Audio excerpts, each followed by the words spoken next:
Crash Course Instrumentation, Saturday Special Episode 8. The Fuse That Saved the World. Intro.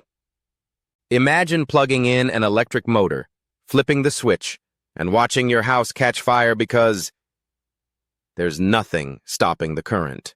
That was the world before overcurrent protection. Today, we're diving into how one of the simplest inventions, the fuse, helped tame electricity, saved lives, and laid the foundation for the safe systems we take for granted. Act 1. The Wild West of Electricity. In the 1880s, electric power systems were new and dangerous. If a short circuit happened or a load drew too much current, you didn't get protection. You got damage. The first electric generators didn't have automatic disconnects. Instead, the belts would slip, engines would stall, or parts would melt. Overloads were shrugged off as part of the experiment. Engineers quickly realized they needed a planned failure point. That point? A short length of thin wire designed to melt during overloads.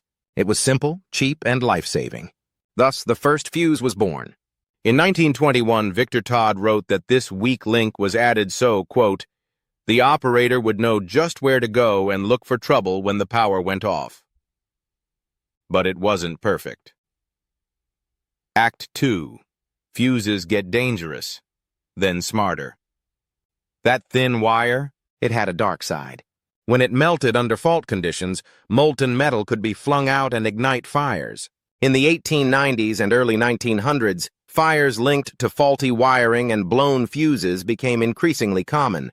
In New York City, Chicago, and other early electrified cities, newspapers ran headlines about homes and businesses burning due to overloaded circuits and the lack of proper protection. One particularly tragic example, the Iroquois Theater fire in Chicago, 1903, while not directly caused by a blown fuse, became a wake-up call for better electrical and fire safety standards in buildings. The public began to understand that electrical fires were not rare accidents. They were preventable. That growing danger helped fuel the founding of the National Fire Protection Association, NFPA, which would later publish the National Electrical Code, NEC, in 1897. The NEC became the gold standard for wiring safety, requiring proper overcurrent protection to prevent wire insulation from catching fire and causing devastation. To fix the fuse fire hazard, engineers started enclosing fuses in ceramic and glass tubes. Today they are known as cartridge fuses. Fast blow and time delay fuses were developed, giving us better protection for different kinds of loads. And placement mattered. A fuse installed near the load might protect the motor, but not the wires feeding it. That's why modern practice places fuses or breakers as close to the source as possible. Even Todd said in 1921, "There is no other piece of apparatus which can excel a properly designed fuse for reliability." That's still true today. One company that played a major role in this era, Bussmann Manufacturing Company, founded in 1914 in St. Louis. Bussmann became one of the leading manufacturers of fuses, supplying protection for homes, factories, military gear, and industrial systems worldwide. Over a century later, Bussmann fuses are still in wide use today. Act 3. Circuit breakers enter the fight. But replacing fuses? That cost money and downtime.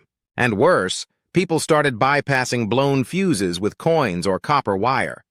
That's how homes burned down. Yes, people would screw a penny into a fuse socket to restore power.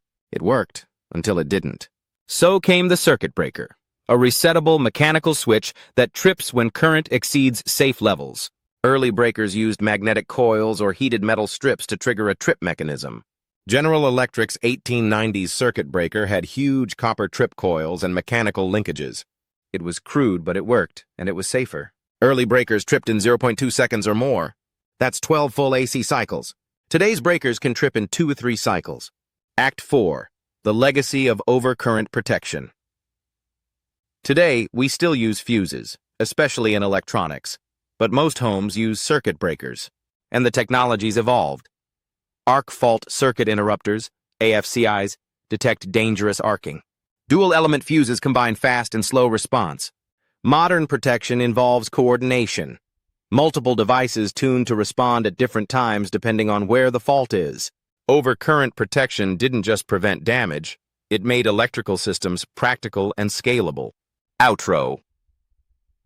From hair-thin wires to arc-fault smart breakers, the history of fuses and breakers is the story of how we made electricity safe. Special thanks to Tony Koopholt and the open-source Model project for making this knowledge available to all. Want to learn how modern fuses and breakers actually work and how to use them right? Don't miss our next episode where we'll get hands-on with real-world overcurrent protection. That's episode 47 of Crash Course Instrumentation.